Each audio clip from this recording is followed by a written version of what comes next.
He was writing in bad handwriting when it comes to this number. His handwriting kind of changed right there when he got there. So they are now getting to a point where they are thinking, wait a minute, what is written there? So John wrote it and wrote it the way he was shown by God in that vision. He didn't call it 666. He said, let him who has wisdom. In other words, he is saying there is a problem here. Even me, I can't even know what this is. So he with wisdom, let him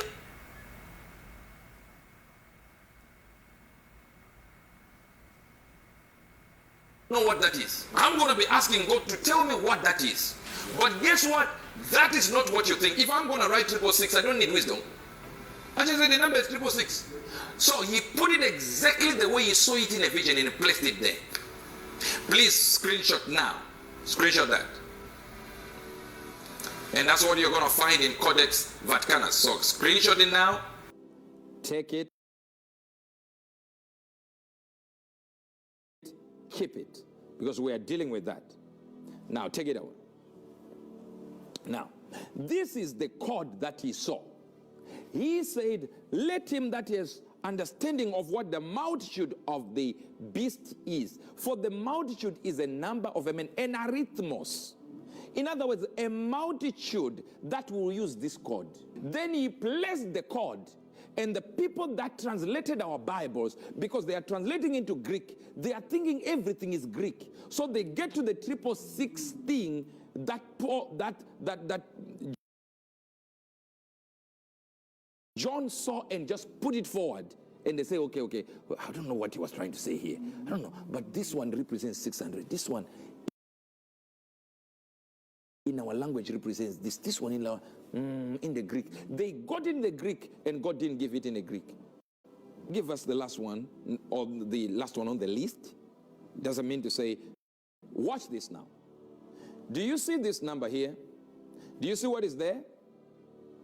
That thing you see on the bottom, if you take those crosses, those are swords, and you make them upright, and you take that 3 and you make it stand up like that, it's still the same thing as the top one, right?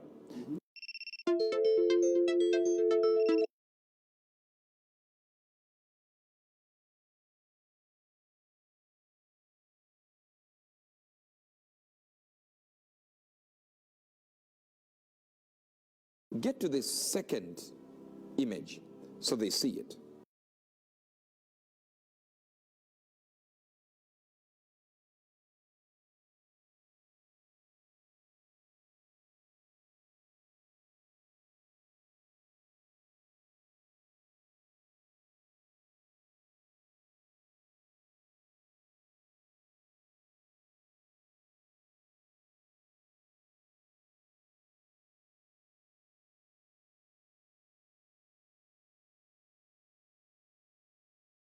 I want you to see it. I want you to see it.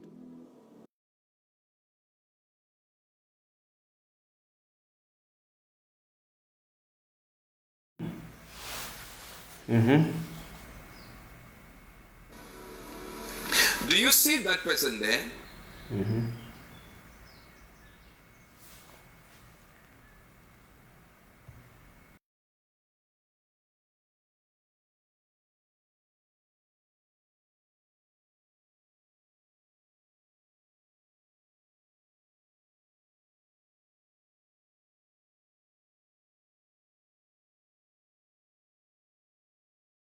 I don't know whether they are seeing it. Do you see that person you see there is wearing a headband, and that headband has the same numbers and the same signals that John saw. And in the Hebrew, watch this, in the Greek, it means 60, 600, and 6, as you see that in red. So it's still what? 666. But in Arab, it means the warriors of Allah. Now I want you to go to the screen. Go to my go to the other to the other picture. Go to the other picture. You see that picture? Do we have another picture after that? Oh, that's the last. Do you see that? Now I've brought it very close to you so that you can see it. This is the mark he put But the translators are Greek. They are translating into Greek. So they are thinking immediately it's actually what? It's their language. So here is the word in verse 18. Let me read it. Here is high wisdom. In this verse is to be used high level of intelligence, supreme intelligence. So let him that hath knows the ability to perceive divine things compute the multitude of the beast. For the multitude is of a man, and his arithmos, his multitude, will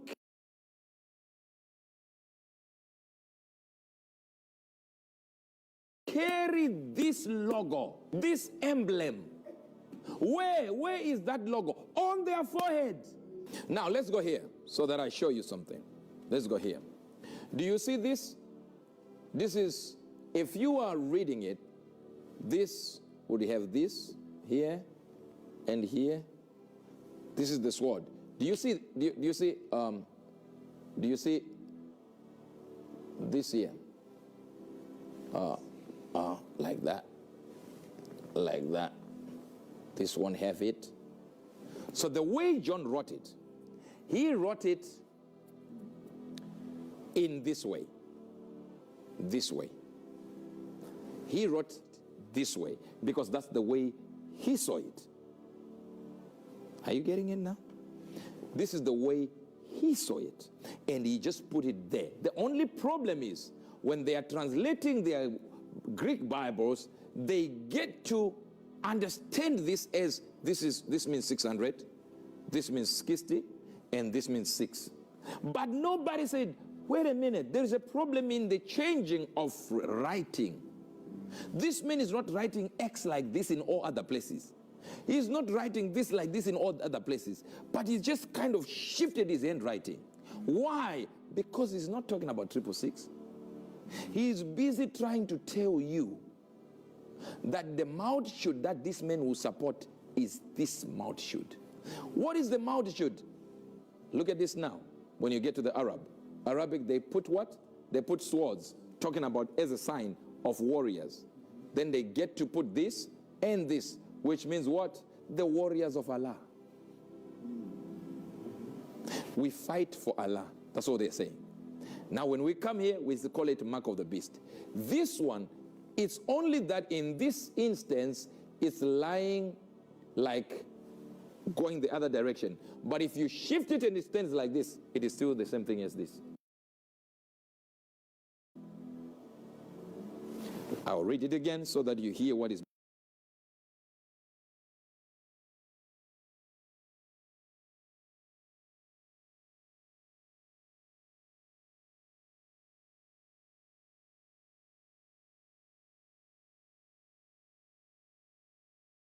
I think we have an idea what it is.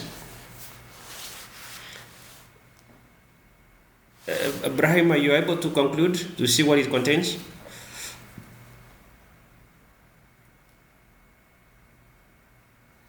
Being said by the scriptures, here is wisdom. Let him with understanding be able to compute and use divine perception and use soft.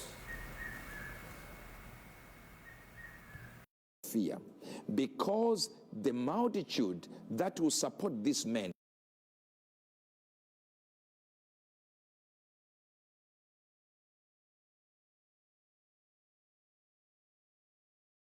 are Muslims.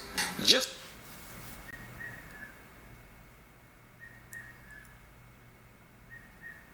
wow, this is crazy. This is crazy. so that if there is a Muslim there that fights and tries to figure out what is it, can I write here? Yes. Ask him. We can call on board a Muslim here to read for us that. This is quite Any interesting. Muslim, ask him this name, Al-Masih, right?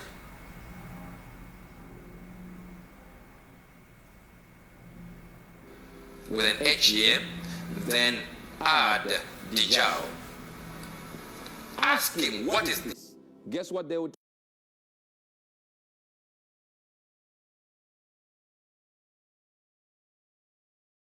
tell you the Muslims, they will tell you that's the Antichrist. It's in their Quran. They have the Antichrist. And they say the Antichrist will not be a genuine Muslim, but will be supporting Islam until he exposes his type of person, who he is.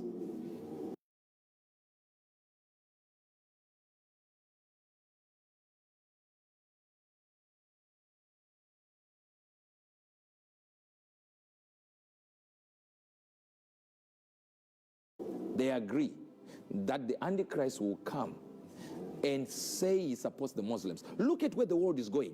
4% Muslims in Britain, but guess what? They have more power than 69% Christians. Everyone is talking good about Islam. Every president comes out and says, yeah, it's a very peaceful religion. Obama, basically a Muslim. At one time, look on YouTube, when he was saying, my faith, in my faith, the Islamic faith, he said, wait, a Christian faith is there. What I was suggesting, you are absolutely right that John McCain has not talked about my Muslim faith.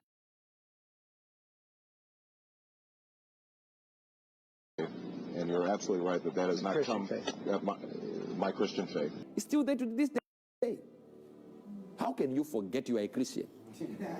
How do you make that mistake? Like, oh, yeah, in my faith, Hinduism. Sorry.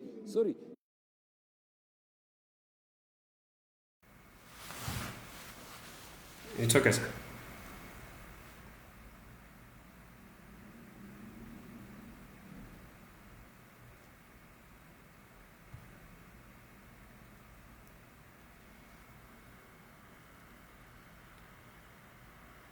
This was interesting. Wow, this is interesting. I think I got that we kind of understand where we're from. So basically, the Antichrist that is projected here is basically the Muslim. I've seen the bandana, and I think I've seen that, but I've never known what that message means. I've never read that personally, so I've never seen. But this now calls me to even go and dig deeper, and I'll definitely do that, because I think you said that this is why this is important. We're able to keep learning. And now you are teaching me a lot of things. I need to look at that. So chances are, let's take the perspective of this analysis. The Muslim is actually represents the Antichrist, and almost justifies that. Let me see. Let me use this analogy, because this I think brings it very well out as follows. But one, from the book of John we looked at, we realized, yeah, it's for a reason. I agree with you. First of all, lying, which we all agree, they lie a lot when it comes to, in fact, they have something called Taqiya. I don't know whether you are aware of that. The uplifted man. There's something they call Taqiya in the Muslim. Let me just write it here. Taqiya. Though we had one person here we shared and asked about what Taqiya means. From what we had heard, it means to lie. So the way they presented it is that during war, if someone tries to kill you because of your faith and asks you, are you a Christian? You can lie and say yes. Then he leaves you. He doesn't kill you so that you don't die. That is how they explained it literally. I have that video. We recorded it earlier on. However, from other sources, you discovered there are more reasons. This is just one scenario. That was just one scenario, Taqiya. There are many other cases. In fact, there is one guy called, one of the Muslim guys, I can't remember his name. He actually said, he was very categorical in his saying, and he said, Alphonse, angalia kwa email yako, it's approved. Okay. He said, you can even lie to your wife. That if you are with another lady or you slept out and you come back and your wife asks you, that video is right here. I watched it. It's right. It's on the bottom. I don't remember the name of that guy. And they said you can lie even to your wife and tell him, look, I was with my boys, my friends there. It was so that you can keep your family. That's how they explained it. But I've also heard from other sources, let me call it. I don't know whether I've lifted you, man. You've heard about the Speaker's Corner. Have you? The Speaker's Corner in the UK.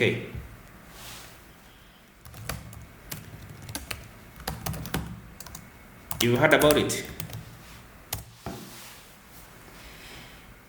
There's a place they meet always. They meet. I think most times I think I watch it on Sunday afternoon, and you will see people sharing. And oh, good.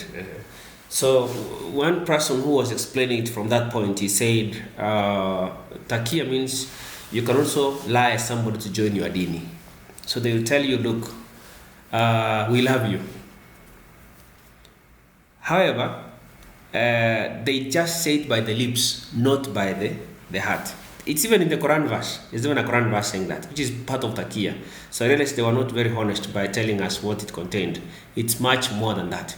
So if we say that there is lying in Islam, or Muslims lie, it's because there is evidence. There is enough evidence talking about that. There's enough evidence, there's enough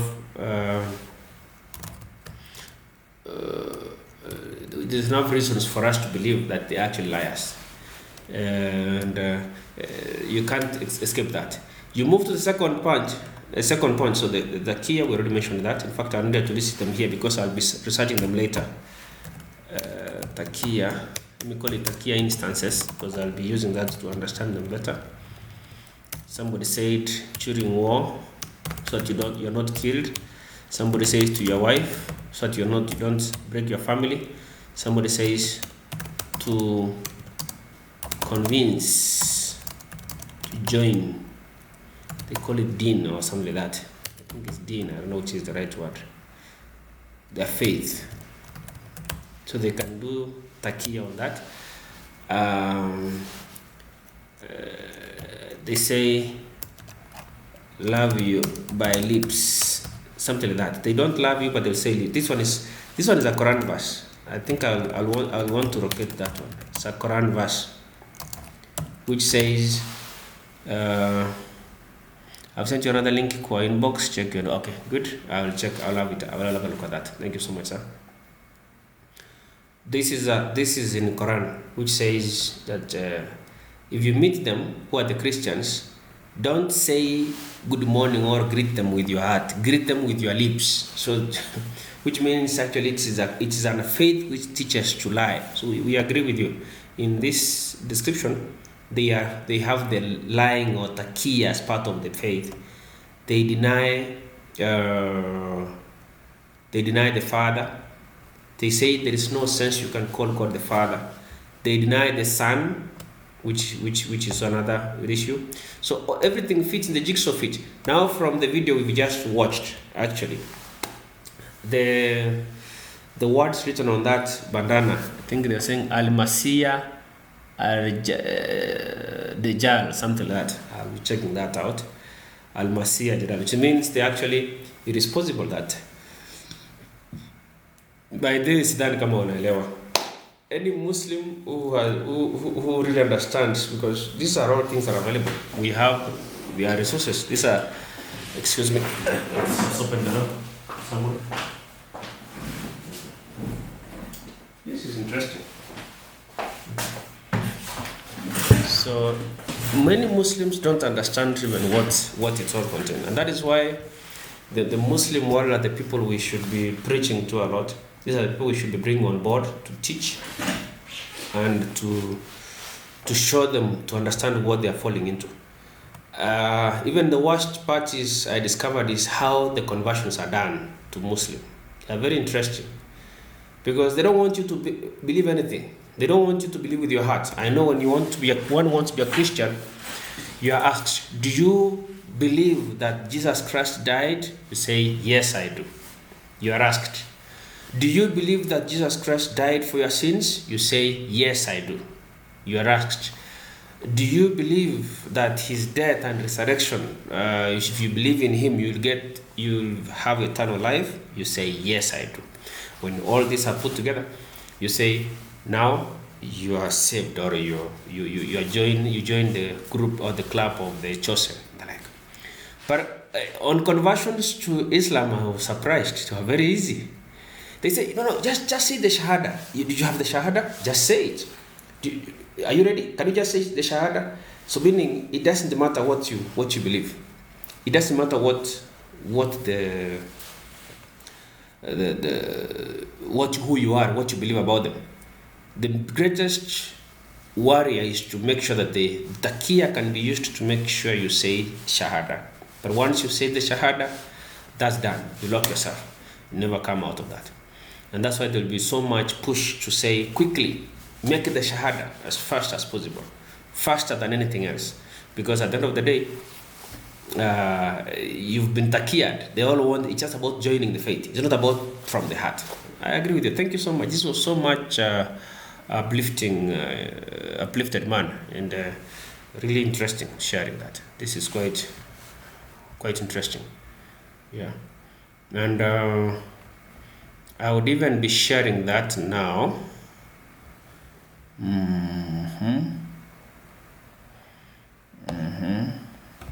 So let me look at this Quran verse. So I'll be interested about Taqiya instances in the Quran, because I really want to know, to confirm that.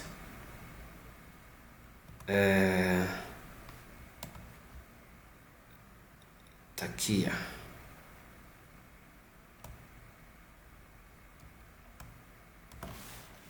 What are Taqiya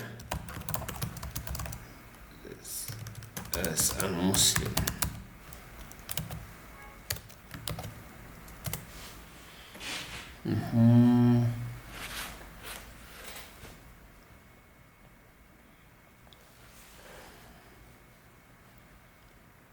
Concealment of one's religious beliefs and practices, or the outward profession of something contrary to one's inner faith.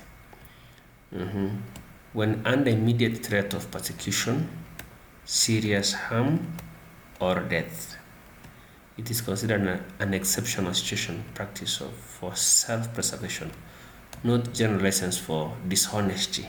So this is interesting. So you can actually use it for dishonesty. It's a type of dishonesty that you can look at.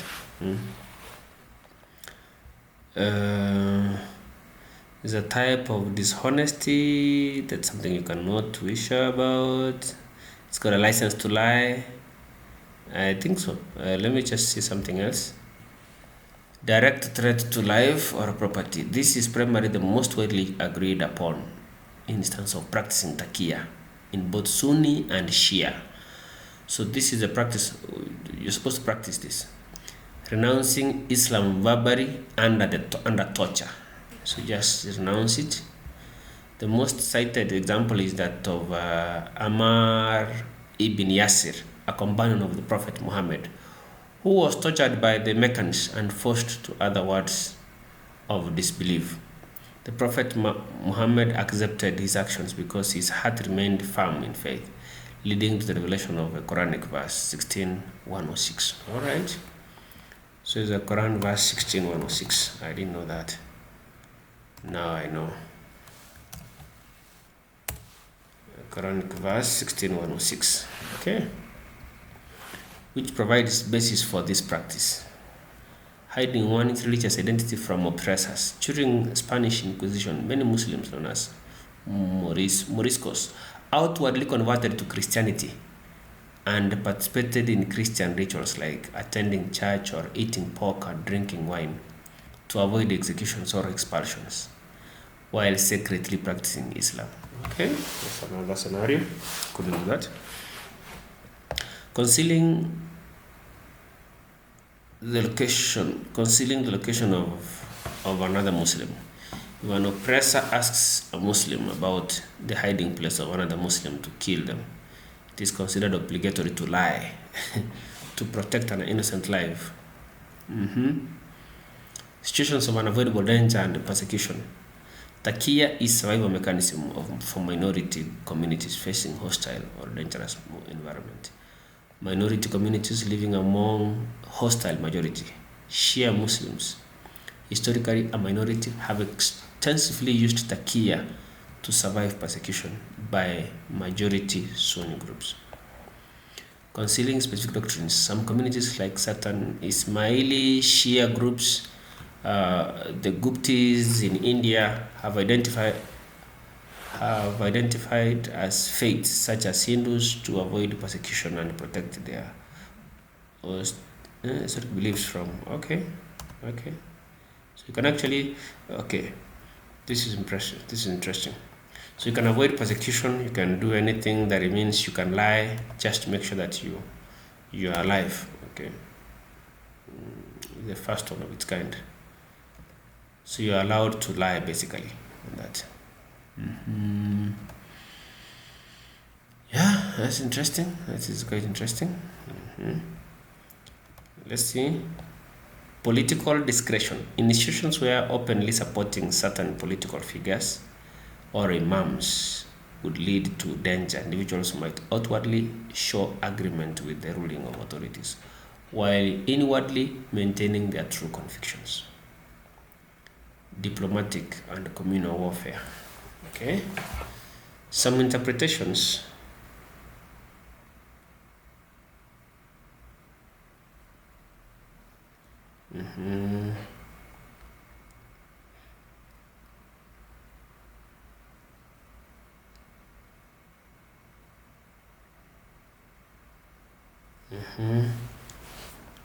This is interesting. Particularly within the Shia, Taqiya can mean. Wait. This is interesting. Situations to serve as a greater interest, such as maintaining unity and preventing animosity with a broader Muslim community for general. They can include participating in congregational prayers or funerals of other Muslim sects, e.g. Sunnis praying with Shias, vice versa. Alright? For the sake of that.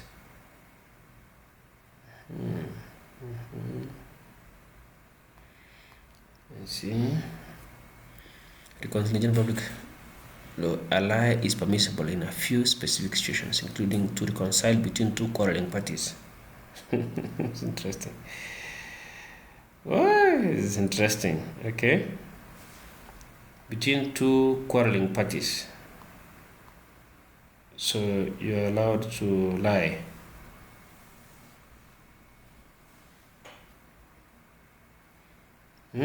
It's interesting. That you can actually lie for the sake of Allah. All right. This is quite interesting. It's interesting. Okay.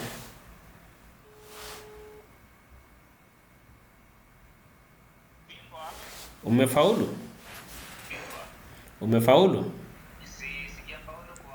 Angalia email yako.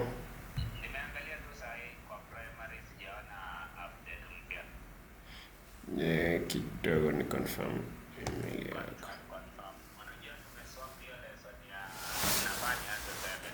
Okay. So Taqiya exists. You expect to lie. If you are a Muslim, you must lie somehow. If you don't lie, then you are not. It's part of the expectations that you must be able to lie a little. Because when you lie, you're able to preserve. There are so many instances. There are not only two.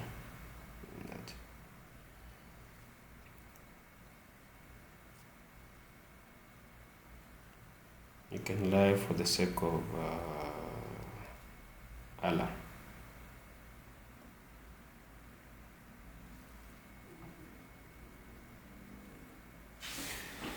Hey.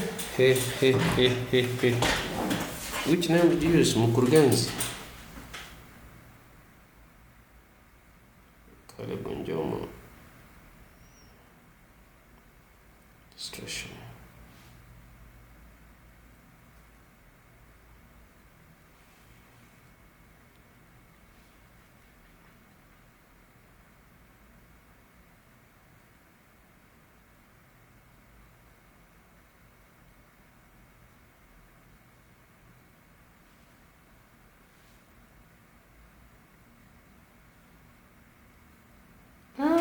This is not correct.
Taqiya means protection or prudence. It's an Islamic practice that allows believers to conceal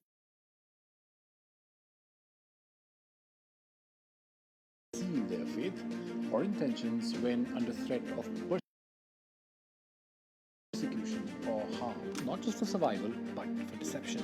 Particularly in Western democracies, it's a symbol of the distrust between Islam and the West. The Christmas market attack in Magdeburg is a tragic reminder.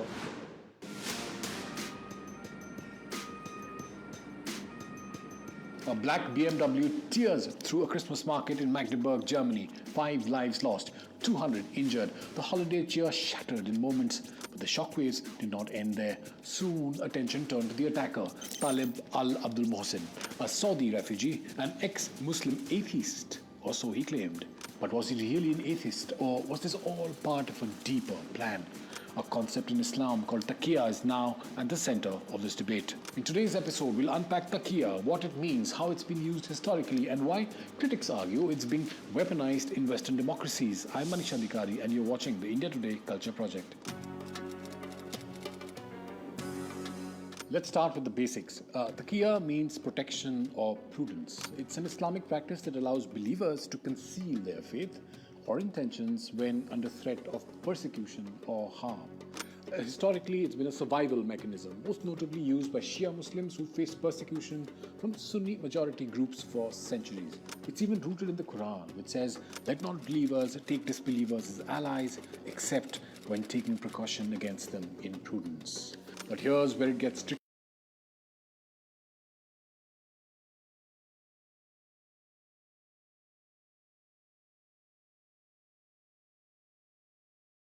Critics argue that Taqiya has expanded beyond its original intent. Some believe it's being used not just for survival, but for deception, particularly in Western democracies, where Muslim minorities are accused of masking their true intentions until they gain enough influence to implement Islamic laws, including Sharia courts. This Washington Post article from 2015, for instance, said that the argument that Taqiya permits a Muslim to lie with impunity to non-believers largely stems from these two parts of the Quran.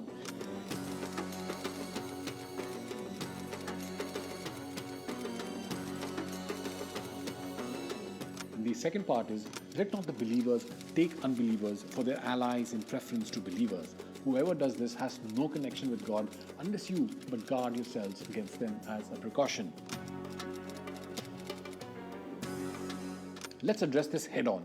Critics of Taqiya often cite cases where Muslim leaders or activists are accused of using democratic freedoms to gradually introduce Islamic laws in non-Muslim countries. They argue that Taqiya gives some individuals the license to present a moderate face publicly while pursuing radical goals privately.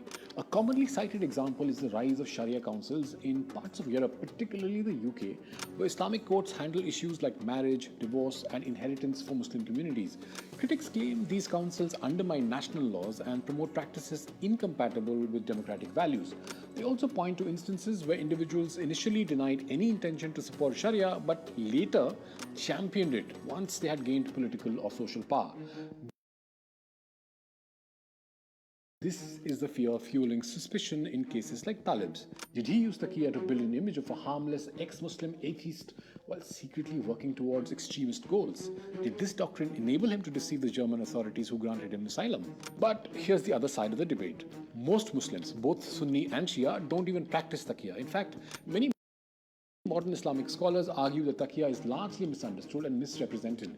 It's not a blanket license to deceive, but a situational practice meant for life-threatening circumstances. For example, during the Spanish Inquisition, when Muslims and Jews were forced to convert to Christianity or face execution, Taqiya allowed them to outwardly conform while secretly maintaining their faith. This wasn't taking over Spain, it was about surviving genocide. So while some critics claim Taqiya is being used to manipulate Western democracies, others argue that these fears are exaggerated and based on isolated incidents rather than widespread behavior. Talib's story complicates the narrative. On one hand, he publicly declared himself an atheist, helped other ex-Muslims flee persecution, and even aligned himself with Germany's far-right AfD party, which has an anti-Islam agenda. On the other hand, ex-Muslims who knew him claimed he harassed activists, particularly Saudi women, and accused him of being a Shia extremist using Taqiya to infiltrate their community. Talib also allegedly exploited Western systems to his advantage. He secured asylum in Germany, avoiding extradition to Saudi Arabia, despite serious charges of terrorism and human trafficking against him. And when German authorities were warned about his potential for violence, his carefully cultivated image may have caused them to overlook the threat. As far as Europe is concerned, this isn't just about one man. It's about the challenge of separating genuine asylum seekers from those who might exploit the system. How do governments balance compassion with security?